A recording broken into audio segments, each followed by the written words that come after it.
You're watching HCAM TV.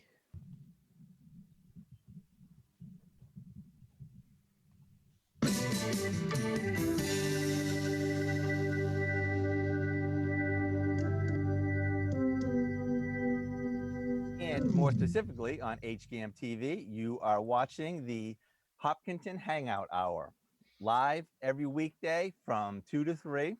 We thank you for joining us, or if you're seeing us on the replay that we do of this show. To this hour, we're going to have two guests. The first half hour will be catching up with Margie Wiggin, and the second half hour will be talking history with Chuck Joseph. So we hope you stay around for both of those. Joining me today is my co-host Bob Hamilton. Thank you Hello. for being here, Bob. You're welcome. Happy to be here. And welcome to our special first guest, Margie Wiggin. Hi. How are you doing today, Margie? I'm doing well. Thank you. How are you doing? Great, thanks. Good. Now, I am sure very few people will need an introduction because you are everywhere. You've done lots of awesome programming for HCAM. You Thanks. work in the community, and you also do a lot of volunteer work everywhere else here in Hopkinton. So for those people who may not know, let's just quickly go down the list, Margie, of everything that you do. Well, I'm not good at doing nothing. So let's just start there. I tutor in town. I started a tutoring business called Wiggin Works with an X in January, thank God, just before everything started happening, because my favorite thing is to work with students and see that light bulb go off over their head when they get it. You know, that's my goal, is help them get it. Yep. I also worked at TJ Maxx in Home Goods, actually, and they are shut down now, but that was kind of fun to do something in the mornings while the kids were in school, and then I tutored in the afternoon. So that's my for work stuff. Volunteer stuff, I'm actually unit commissioner for Boy Scouts because they asked me and I said sure. And I'm a library trustee, so that's kind of fun. I also am a troublemaker, which is EBLE, not OUBLE. So troublemaker. Oh, okay. Yeah, meaning I'm in a chorus, which is so fun. I love to sing. And we actually are still meeting Wednesday nights to talk about music theory and just to talk, because it's a great group of people. We were supposed to have a concert actually this week, but it will have to wait. Yeah. So those Now, are, yeah, where are you meeting? on Zoom. Oh. So are you guys going to do one of those like Maybe. songs? Maybe. We talked about it, and the challenge is you can't all sing at once, so everyone has to record their own little piece, Yeah. and then put it together. And I don't know that we have figured out who would do that or when or how, but we definitely are talking about that because that would be so fun. It would be. It would be. Yeah. There are some of those things are just amazing. Yeah, I agree. And we were going to do, our program was going to be show tunes. So we were all really excited about doing the show tunes that we were practicing. So it's possible that we'll come up with something, because that would be so fun. And besides those, the volunteer things and the work things, I also keep myself busy in my home, which is now a condo, by doing some gardening, which means the planting some things that I pick up at Price Chopper or Weston Nurseries, which I'm so glad is open. Yeah. Or it might be trimming some shrubs that are near me that look like they need trimming, but they're not actually mine because I'm being helpful. I also love to, when I go on a walk, which I do pretty much daily, I just love photographing the flowers and the birds and the trees, as a way of uplifting other people, actually. So I love looking at it, and then I post it online to say, look at this amazing, beautiful thing that I saw today, for people who might be home, not as active as I am, not as positive as I am, because I tend to be a positive person and try to look for the good in everything. So gardening, photography, I reorganize the furniture in my house sometimes. Because I always figure I could make it better. Yeah. And then, I would say that you really do fit the description of a Renaissance woman. really? Oh yeah, you just like do Fun. so many different things. Wow. Hmm. That's fun. I'm flattered. Oh Thank yeah, you. no, it's really fitting. Tell me that again anytime. Oh, Um, I got a question, but I think Bob wants to chime in. okay. Hi, Bob. I only wanted to mention that I've seen you on HCAM TV on the trail walks, pointing out plants and trees, Yes. and I think that's really a fun walk, and I think you do a great job with it. Thank you. You're welcome. And for me, that's kind of in the genes because my mom was a botany major at Wellesley College, graduated in 1955. She's now 87 and still with us. Thank God. So I grew up being told what bird that was singing, what plant that was, what tree that was. So it's kind of natural for me. And so I did that. I told my kids that.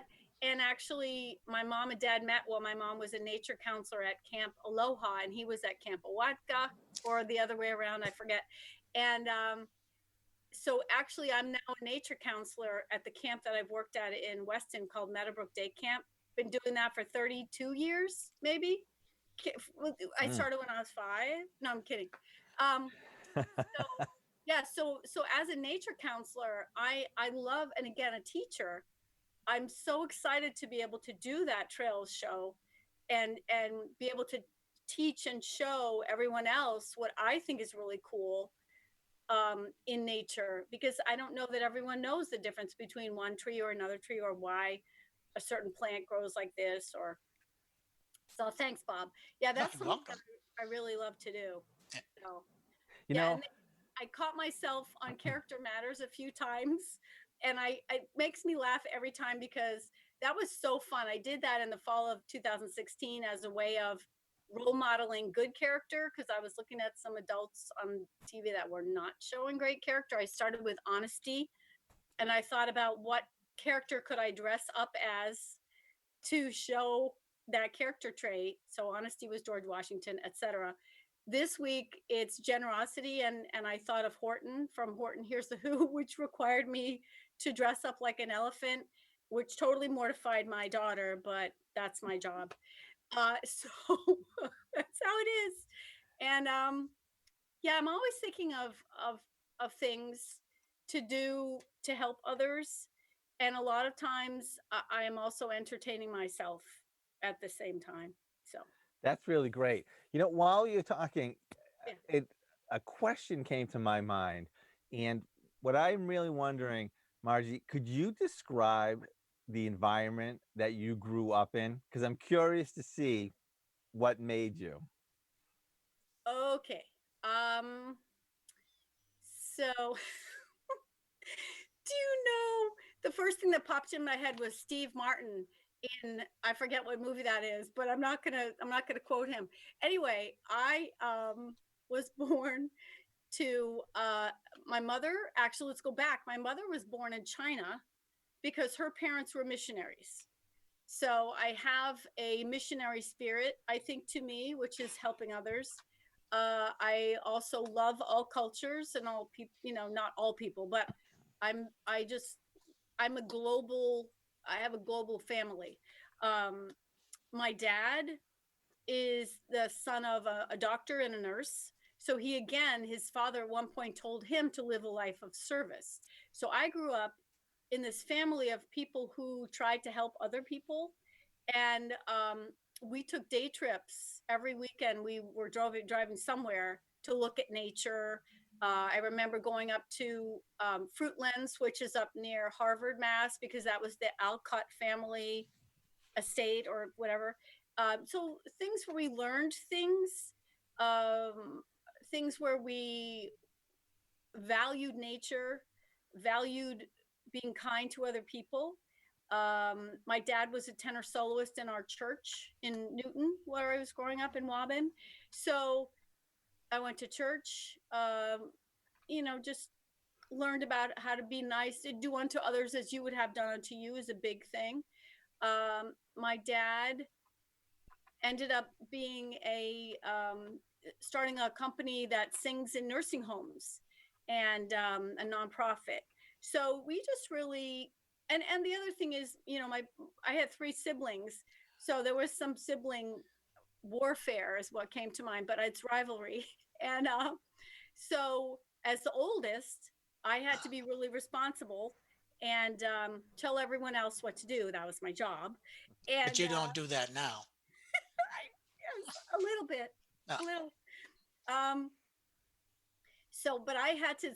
My mom went back to work as a librarian when I was 13. So I was the one that met the kids when they came home after school. So, if I was 13, that meant my sisters were 11 and 9, and then my brother was like 7. So I was the boss because that was my job. So, so I was trained to be helpful and bossy. This is how I grew up. No, I think you do a great job, Margie. I don't think it's bossy at all. I think it's a good way to present information. And I think it's important that when you have siblings, I happen to be the oldest myself, and I know that we're the smartest and have all the right answers. So I can understand how it would be easy to try and explain things to everyone else. That's important. Yes. I'll give that to you. I understand that, but as the youngest child, I can tell you we're the golden child. Yeah, a golden spoon in your mouth. You mean the one that gets away with everything? Is that Yeah. what you mean? Yes. Because the parents have already been there, done that. Well, the thing is, I have some amazing siblings, and I can remember my mom. I have to credit my mom with things like sitting us around the table with that book, Values Clarification. Honestly, we sat there, and there would be this question like, if there was a fire, what 3 things would you take out of the house or something? I can't even remember the questions, but she worked hard on having us be empathetic to each other, having us understand each other, seeing what is really important. Is it, do you have the right shoes, or is it, can you give your shoes to someone who doesn't have any shoes? I don't know. So so yeah, my parents really, I think, did a really good job bringing us up. And as a very human parent myself, it's, we all make mistakes. And I know that this time is very stressful for a lot of families, and all I can say is we're all doing the best we can do. And if I can help someone else by putting up pictures of flowers, because I don't have 4 kids running around in my house right now. Well, I only have 3 and a cat.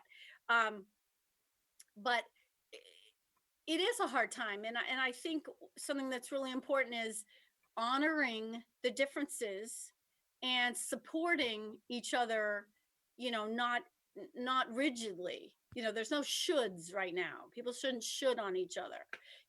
I'm quoting Joanne Woodward. She said that. So, I do appreciate my parents, my upbringing. I tried to do the best I could do as a mom. I know I made mistakes. And as a teacher, honestly, I feel like everything I do is kind of being a mom. I sort of Yeah. mother everybody. As a teacher, I'm passing along valuable information. As a volunteer, I'm helping. I'm guiding. Um, people if I see someone drop something, I'm going to help them pick it up. My son keeps telling me, don't let that other car go. You're supposed to go first. But I just have this upbringing of helping other people. Yeah. I just got to follow up on that car thing, because you know what? If you have the right of way and you're trying to be nice and they don't understand that, you could cause confusion. Well, that's what my son said. I almost said brother because he reminds me of my brother. But yeah, I'm learning. I can be taught. Okay. So, Margie, what was your career path? What jobs have you had in this lifetime? Oh my goodness. Where's that resume? No, I actually, it's interesting. I knew that I wanted to be a teacher when I was young because I'm very good at being bossy. And so I knew that I wanted to do that. But I thought about being a guidance counselor. I knew that it would be hard for me because I would want to take all those children home that weren't happy in their homes. So I said, nope, I'm too sensitive. That's not going to work. But when I graduated UMass, when I went to UMass, they said, no, you can't be a teacher because there are no jobs. You should pick another major. And I said, what? So I was an English major because I got all A's in English, and I figured go with what I'm good at. And then I could read any training manual anywhere I worked. So, but I worked in retail. I worked at Filene's and Bloomingdale's and a place called Fabrications, which sold wall hangings. I worked at St. Moritz Ski and Sport because I love to ski. And so I've done some retail. When I came out of college, I moved on to Beacon Hill with a friend of mine at 59 Myrtle Street because she was working in the Salt and Stall building for an internship. So I actually found a job near where I lived, which happened to be working at International Weekends Travel Company. And they put me in the changes department, which meant that everyone whose flights had been changed, whose trips had been changed, called me to complain. Oh, So wow. that job didn't last long. And then I took a job in real estate. So I worked as in the maintenance department. So everyone who had a problem with their maintenance would call me. Their heat wasn't working, and I had to tell them that the guys were on the way, even though I knew that the guys were in another building and they'd be there for 2 hours. So that job was hard for me too. But while I was at those jobs, I started thinking, you know what? My brain is atrophying here. This is not working for me. So I went back to get my master's in education because I knew that's what I really wanted to do. So after I got the degree, I started working at Meadowbrook School in Weston, where I walked in my shorts in the summer and said, I've been working here in the camp for a few years. I just got my degree. Do you need any teachers? So I worked there for about 6 years, had a kid. And then I went back to school, back to work in things. Well, I sold Tupperware for a while. I sold Mary Kay for a while when I had an infant at home. And then I would work in preschool. So I worked at Next Generation. I worked at Playhouse Preschool, and then when my youngest was in school, I worked at Weston Nurseries. I worked at Hopkinton Wine and Spirits as a wine tasting consultant. So I've had a lot of little jobs here and there, and then I started working at Hopkins School when my youngest was in first grade. So she had more of a full day schedule. They wanted to hire me as the reading specialist. And I said, no, I want to be available for my kids. So I took a teaching assistant job in the library at Hopkins. And then a year after that, went over to Elmwood School where I was for 10 years. Wow. Yep. And then I jumped out of Elmwood School in the fall of 2018 to do a reading specialist job because that's my degree. And that was a long term, they call it long term, but it's only 3 months for the maternity leave. And then I jumped around other jobs in that school in Hudson. Then the fall, I was in Mendon Upton as a one-on-one with a Down syndrome child who was fabulous. And that job ended December, which brings me to working at TJ Maxx and starting a tutoring business, which I absolutely love. So tell me about what you do for tutoring. What grades, what subjects? Yeah, so so my certification and licenses are all current until and valid till 2023. And my certification is K to 8 for elementary ed, and then it's K to 12 for reading specialist. So what I do is mostly reading, and what I do is when I have a new student, I try to figure out what reading level they're at, what they need. I have some kids who confuse the B and the D, for example, and I'm not going to diagnose whether they have dyslexia or not. I just know that's something that I need to address. And so I made up a thing where I take my two hands and I go like this. I say, okay, these are like reading glasses. And then I show the kids, if you look at that, because that's what the kid is seeing. And this is alphabetically in order. So that's a B, that's a D. So I say, okay, if you're not sure what it is, put your glasses on, and so if it's the first one, it's a B. So, I kind of make stuff. I'm a little creative. I don't know if you knew that about me. Yeah. Oh, yeah. Oh, yeah. So I try to think of how can I get in to this kid's way of thinking Yeah. to best answer this individual child. So I don't have like a set thing that I do all the time. I try to figure out who is this person I'm working with and how can I best help them. A lot of it is just building their self-esteem, because some of them are just so discouraged and feel like, oh, I'm so stupid, I can't read. I'm so, and I say, no, look what you did. You had 3 things that you couldn't do on this page of 500 words or whatever. So I try to show them the positive because really they're all going to read at some point. And I find that most kids learn to read by 3rd grade. Uh-huh. So if they're discouraged in 1st and 2nd grade, they're still going to get it. If they're not reading by 3rd grade, there's something else going on. But there are ways to figure out which learning style they have. So are they someone who learns best by hearing, best by seeing, best by touching, or acting out? So I figure out who is this little person that I'm dealing with? How can I best communicate what they need to learn? And then I try to have interesting materials for them.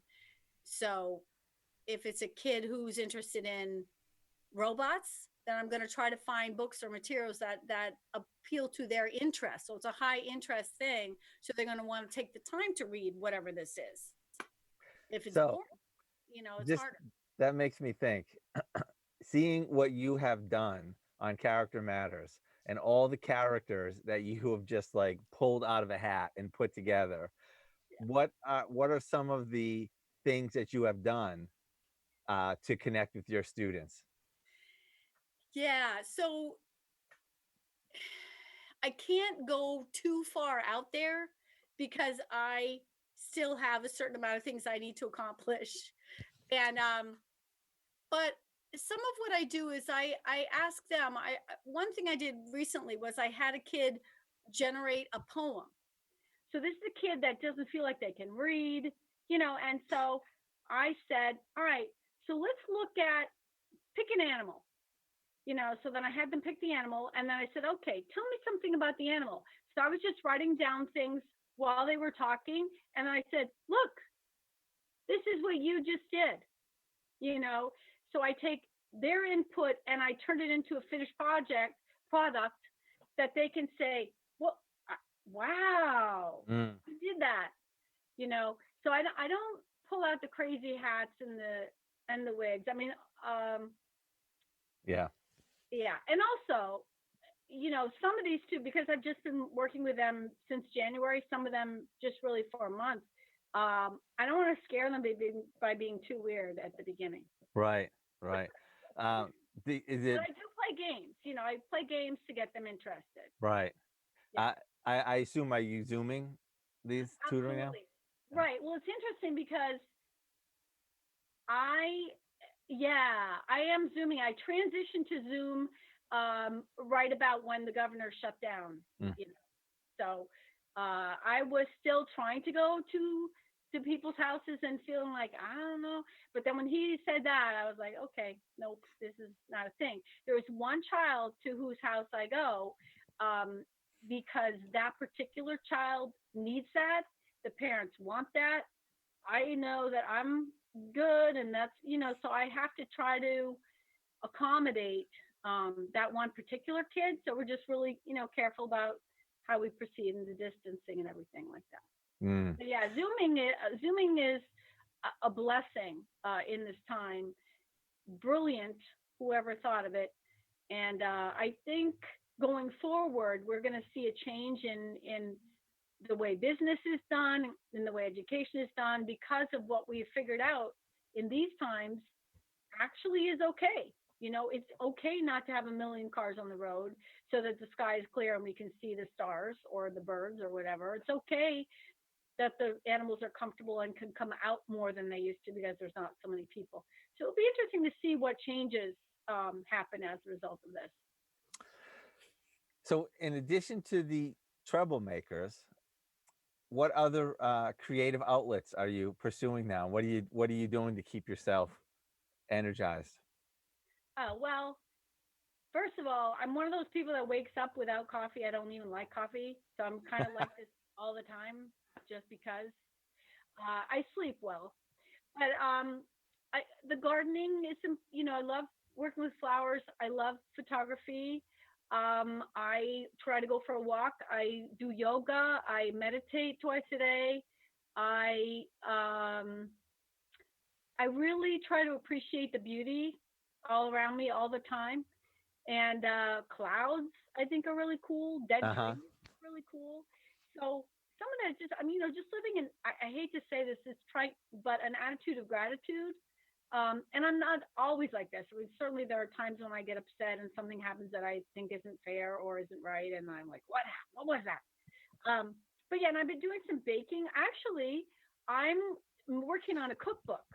Oh, Yeah. So what happened was I noticed a lot of people were posting this amazing food, and they say, "Oh my gosh, I made this," and it's, I look at the picture and I think, so I contacted there were about 10 people, and I said, "Hey guys, let's make this into a cookbook because you have, just try to send me the recipe, try to send me the photo that you had up on Facebook." It's bad in a way because I kind of gave them homework to do, but I'm going to put it out as the Hopkinton Quarantine Cookbook.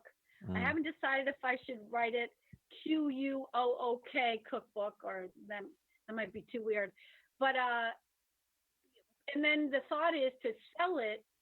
I think it's going to cost me about $5 to produce each one, based on books that I've already done, which may look like this and this one and this book. And I may have done some other books that I wrote, but anyway. So this is my recent one about the library. But anyway, so my thought was, if it cost me $5 to make and we sell them for 10, that $5 extra could go to Project Just Because, or places in town who have helped during this time. Because they really, Project Just Because is such a blessing to our community and others around us. yeah. Because people are food insecure, and where are they going to go? What are they going to do? So I would like to give back, and in this small way, and by putting out this Hopkinton cookbook, and it's going to have some amazing recipes. Wow. What's your favorite so far that you've seen? My favorite recipe? Oh man. Well, I have to tell you, Amanda Losada. I think her middle name is Huang. Amanda Huang Losada. Besides being a fabulous salsa dancer and a nice person, she posts these incredible things. There were some lobster, I don't even know what it was. She just threw things together from her fridge, basically, or her freezer. Yeah. And I said, "Can you give me that recipe? It's amazing." She said, "I don't know. I just threw things together." So I'm hoping she can figure out what it was. I have to also say, Munisa and Irfan Nasrullah, some incredible food. Nasiba Manan is making incredible food. Ellen Rutter is another person. Beth Watson. So I think, yeah, so a lot of people, I can't even pick one favorite because I look at things and I say, "Oh my gosh, it looks so amazing." Well, what's your favorite thing that you like to cook?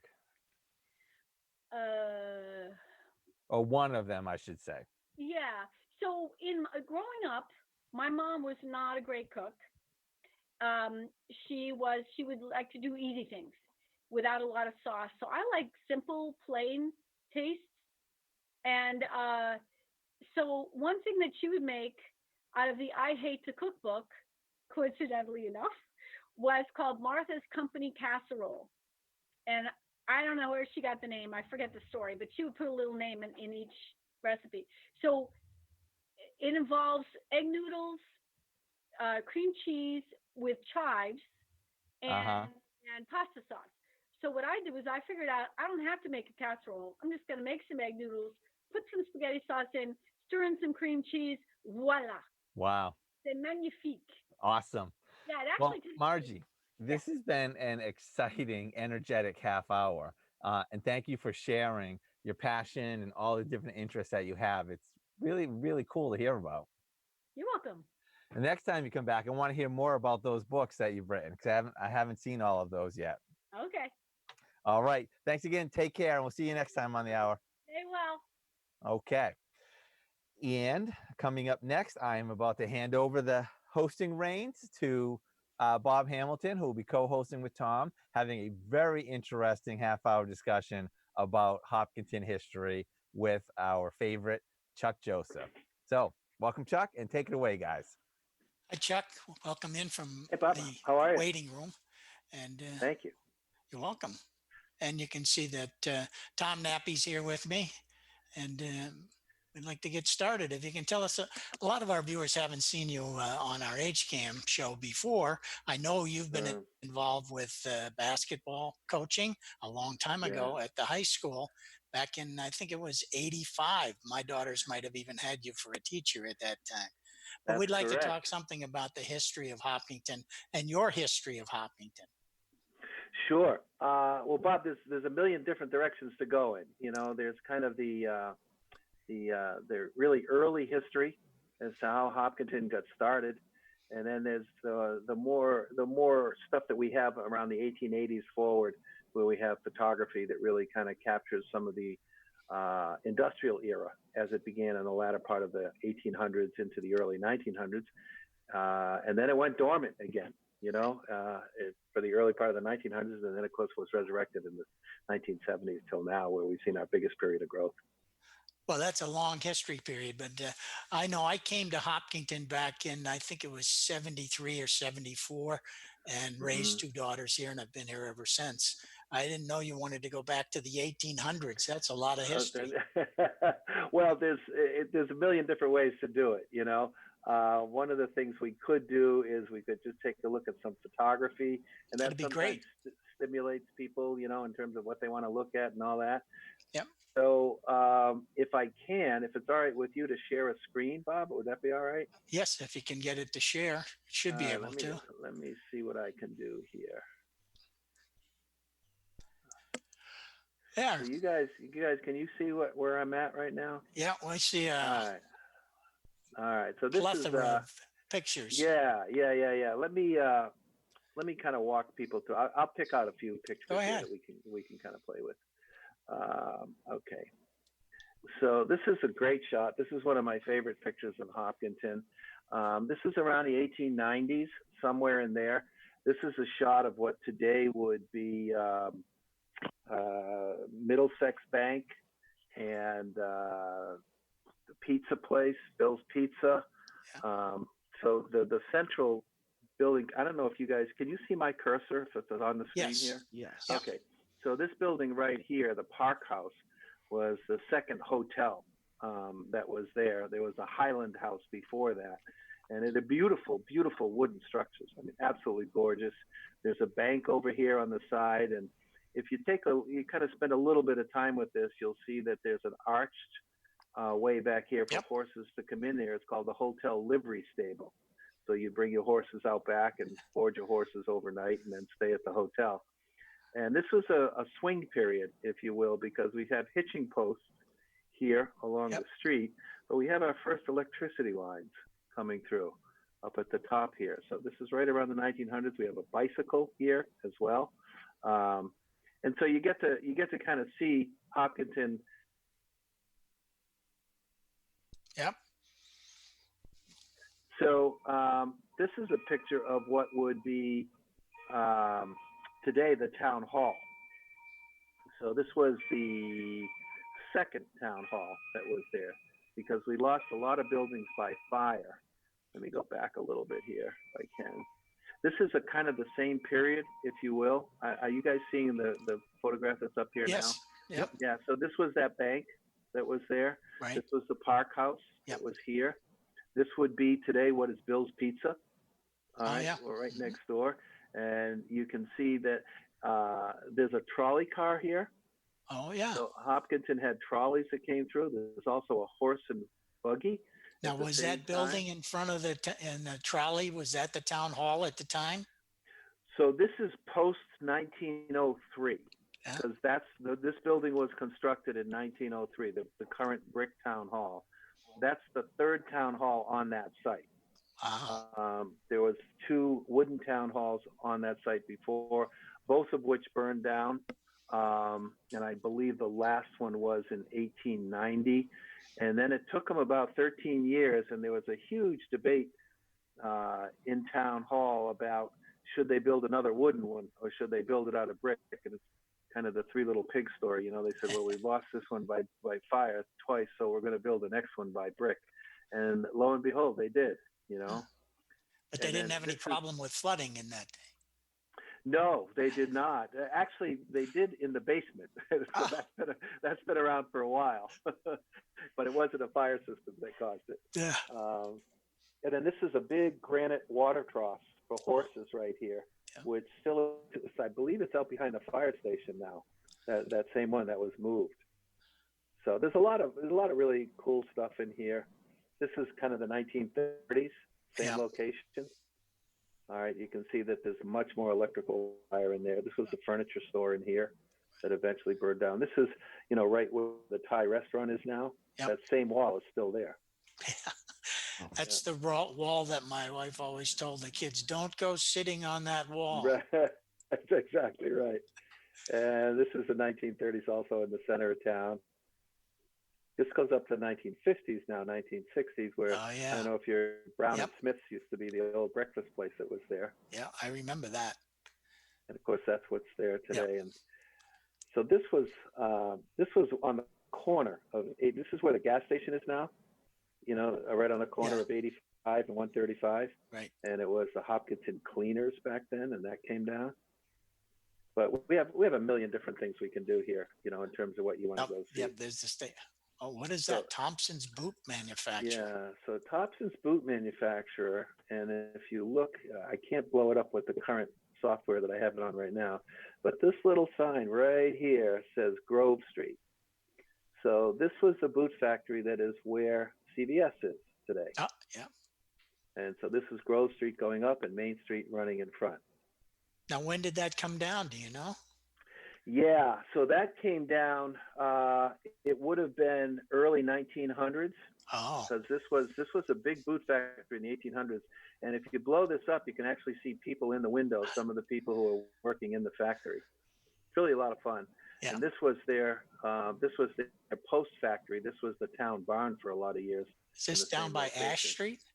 This is right here. Oh, that's right close. Yeah. Yeah. So this is the same location. That's where this was. Oh.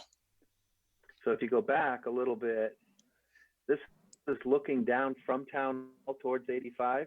Yep. All right. So that's the view. Uh-huh. All right. And that's what it looked like back then. And then if you go a little further, you're looking now up towards town hall from 85. So that's what you see today. And that's what was there back in the 1880s. Yep. So there's a lot of photographs like that. I mean, there's so much history here that there's a million different things we could look at, you know, all over town, different areas you want to look at. Now, did you collect these photographs yourself? Where did you get them? Did you get them from the library? Yeah. So a lot of them came from the library's collection that the Hopkinton Library has. And then there were 2 books that were published. They were bound. Let me see if I can do this here. They were bound in this pamphlet, this beautiful leather-bound pamphlet. And the library has one of them that's a little bit disheveled, but it still has some great photography in there. And then, as has happened over the years, as I've done these various history lectures, so a citizen in town brought me one that was in phenomenal condition that they had found in their attic. So we were a pretty substantial town for a lot of years.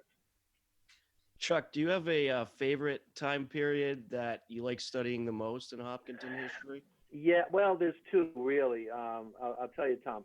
The first one is, you know, I don't know if people are aware that we have all of our original town meeting notes back to the 1700s. Wow. And there's a whole story as to how they survived the 3 fires in Town Hall, because Town Hall burned down, 2 fires, burned down twice. And these town meeting notes have survived intact. And I have gone back as a former American history teacher. I went back and read all of 1775 and 1776 and read all the handwritten notes during the American Revolution. And that was really a favorite period. It's a remarkable exercise. What kind of condition are those notes currently in? They're in great shape. They're in great shape. They're now kept in a climate controlled room, and you have to get access to it, and you have to handle it with care and gloves and all that kind of stuff. But when you read it, the real challenge is that the folks who were recording the town meeting notes were not terribly fluent, and so there's a lot of misspellings, and every time the recorder changed, you'd have to get used to their writing and what they couldn't spell and what they could spell. And it's in 1775, it's really remarkable to read through, because they used to call town meeting in the name of His Majesty. This town meeting would be called in the name of His Majesty. And then you read through, and you can read the turmoil that's occurring as the revolution is starting to approach. And then at one point in July, I think it's in July or maybe October of 1776, where for the first time it says, "This town meeting is now held in the name of these United States." And that sends a chill up your spine when you read that for the first time, because you realize that there's no going back now. They threw the gauntlet down, and they were either going to make it or they weren't going to make it. Wow. So that's one of my favorite periods. The other is the whole shoe industry period, when this town was, it was just remarkable that we were producing, I think in about 1885 to 88, we were producing about 11,000 pairs of shoes per day. Wow. And that's a pretty significant industry. That's pretty unbelievable. Yeah, it is. And I'll show people a couple of things they might recognize. So this is a house on the town common. I think you guys may recognize it. Yeah. This was the Claflin House, and of course Lee Claflin was lived across the street, but he was a huge shoe factory owner in town and a major player nationally politically. His son William goes on to become the governor of Massachusetts and the United States senator. And this house actually looked like this at its heyday. Wow. So that was quite a structure. That was a spectacular view from the Commons. Oh yeah. You could see all the way into what is today Boston. So you can see this little tower here in the middle. Was actually this tower right here. So it went up quite a bit higher than it does today. And there's a couple others in here. These homes are across the street on the common. That's what they look like today. And this is what they looked like back in the turn of the century of 1900s. So there's a lot of stuff like that. There's some great stories about Claflin family and how they were ardent abolitionists, and in the 1860 Republican National Convention, I believe it was in Chicago, they were instrumental in nominating a lanky senator from Illinois named Abraham Lincoln to the presidency. And they came back and founded the New England Theological Seminary up in upstate Vermont, which later moved to metropolitan Boston, and today we know it as Boston University. So there's a fabulous history here that goes back that most people are not aware of, but it's really kind of fun. You think of your town differently, and you look at it differently when you see what's there and what used to be there. Let me see if I can grab a couple of other pictures here for you. Well, these are great. They really give you a perspective on what it was like in Hopkinton, and it gives you an awareness of what Hopkinton really is. When I first moved out here, we came out because it was a quiet place to live. We moved out from Newton and said, "Oh, this is nice, quaint little town." But there's a lot of history here that built that up. Yeah, this is kind of an interesting one here. This was the Reservoir Hotel down at Lake Whitehall in the heart of Woodville. And this was there because there were factories throughout the Woodville area. The Wood family, let me see if I can find some of those. sorry for jumping around here. I wasn't really. So this was the carriage factory that was right down where today the post office is in Woodville. Yep, this was a major carriage factory and horse auctions. Here's a big horse auction going on in their barn. And there's says the carriage refactory there. This is looking back towards Hopkinton from Westboro. This brick building here, the house of George Wood, is still on the corner of Winter Street. Do you know That's how many the, shoe factories there were in town at that time? At one time, there were 11. 11. Yeah, there were 11 factories. Yeah. I And take it have there are some no photos. remnants of those 11 factories left. Oh, actually, there is. Yeah. Let me see if I can find that for you. Gotta go see which direction I'm going in here. Yeah. Okay. So we all know where this is today. Yes. Right there on Yeah. Main Street, right? Yeah. So if you go back, let me find my cursor here. If you go back, this was the shoe factory that was there, the Crooks Brothers Boot Manufactory. So that's right on the corner of the street. And so when you drive by that today, this is what you see. Right. But if you were back there in the 1800s, it was a gorgeous building. Right. They must have employed a lot of people in that area. Yeah, there were about 400 people in that factory. This was on the corner of Pleasant and Hayden Row. Marquardine? House, yep, Stevie's house right there. And that was one of the factory that is where CVS is today. This was one of the factory overs, Erasmus Thompson House. And of course, that was the factory that was there. So this was one of the shoe factories. Oh. It has since been completely reworked. I think it was in the 1950s or 60s. They put a brick skin on the building, but it was a wooden building. And let me see if I have that one. I have a shot of it somewhere. I apologize for not being That's too all right. well organized here. This is a shot from the cemetery looking up to the center of town. So this is over here is St. John's Church. And if you'll notice across the street, there's another church that's wooden. And that was the Methodist Episcopal Church, which pre-existed St. John's. So Church Street was actually named for the Methodist Church and not for St. John's Church.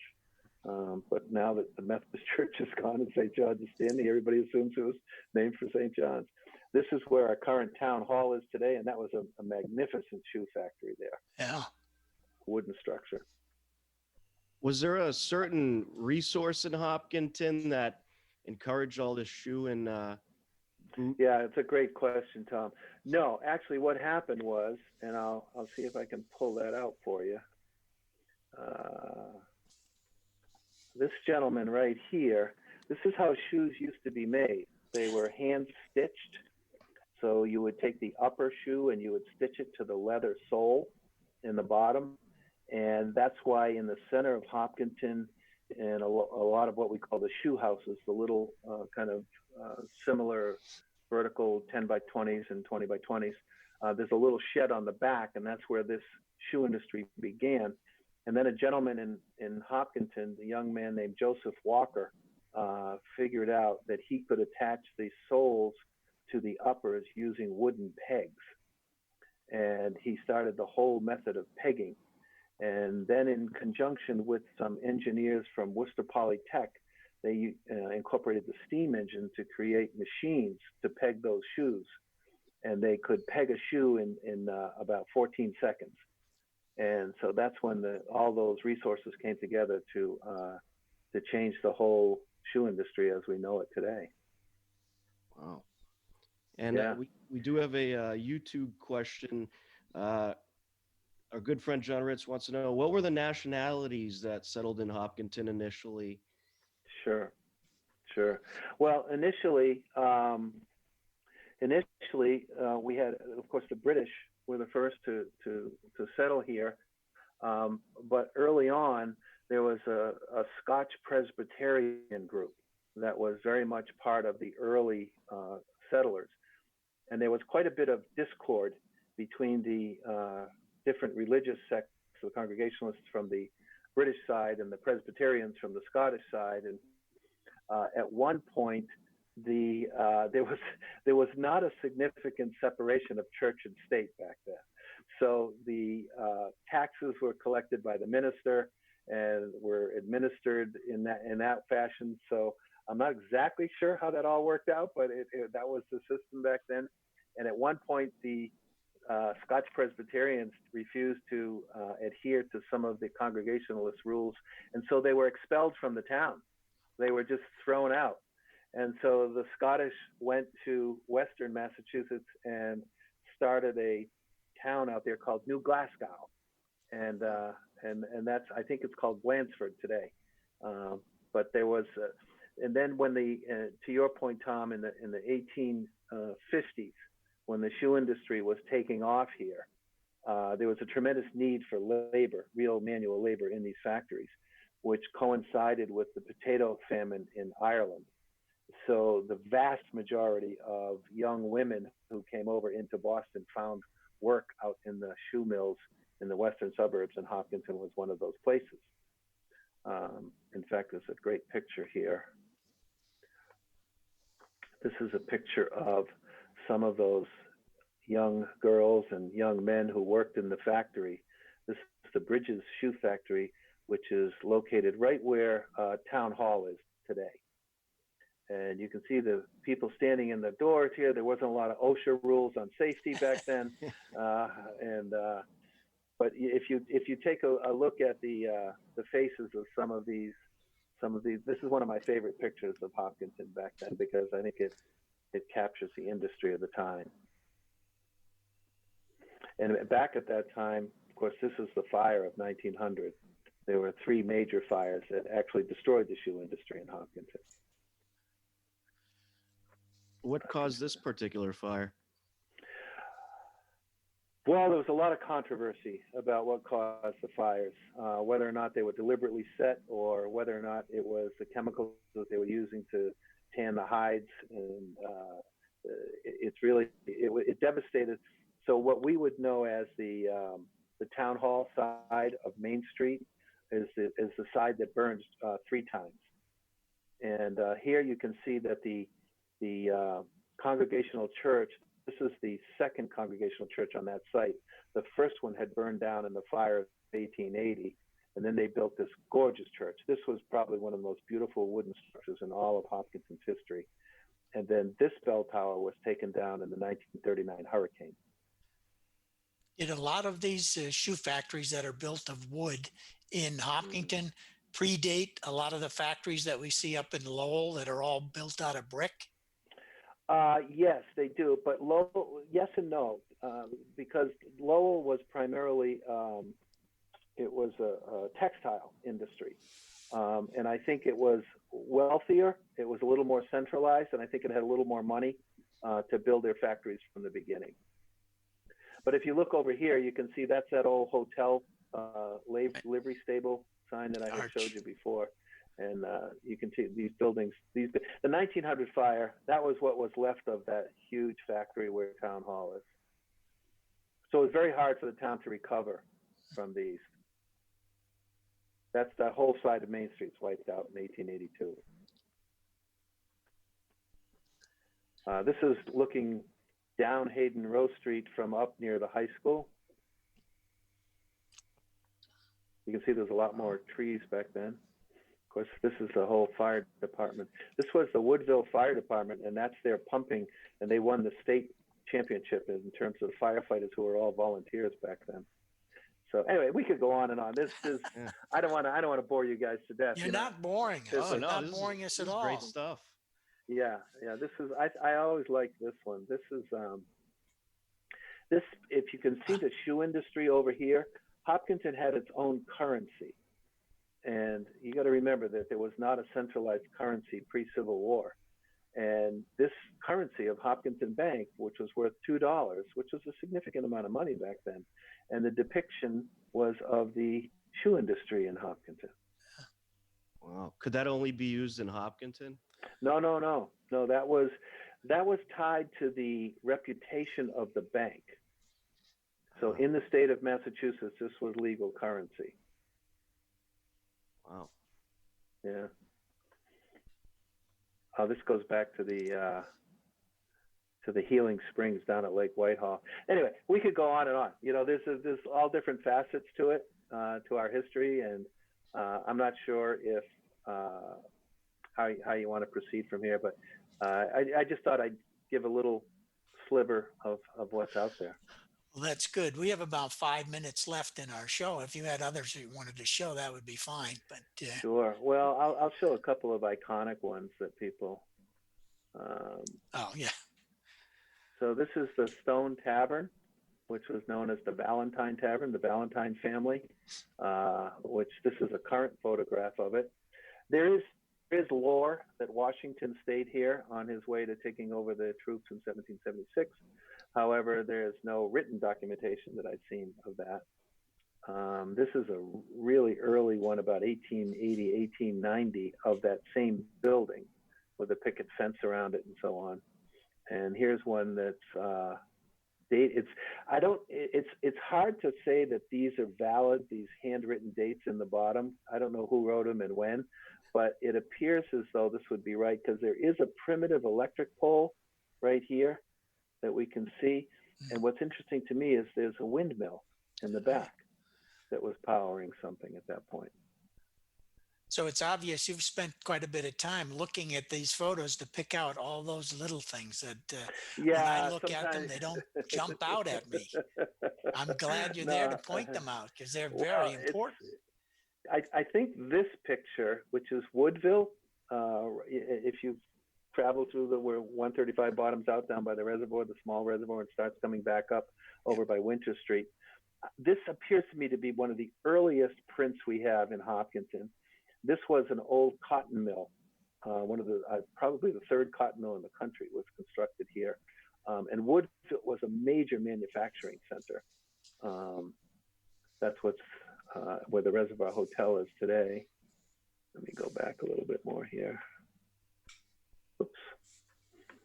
It's been a while since I have different PowerPoints for different presentations, you know, depending on what people ask me to speak about.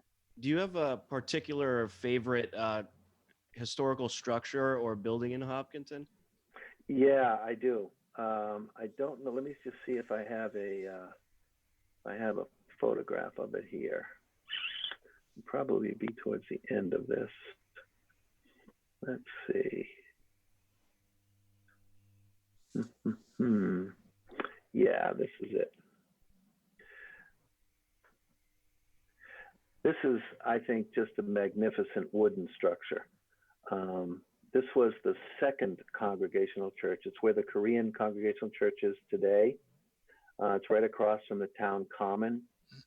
The Congregational Church originally was on town common, and it was the meeting house for the town as well.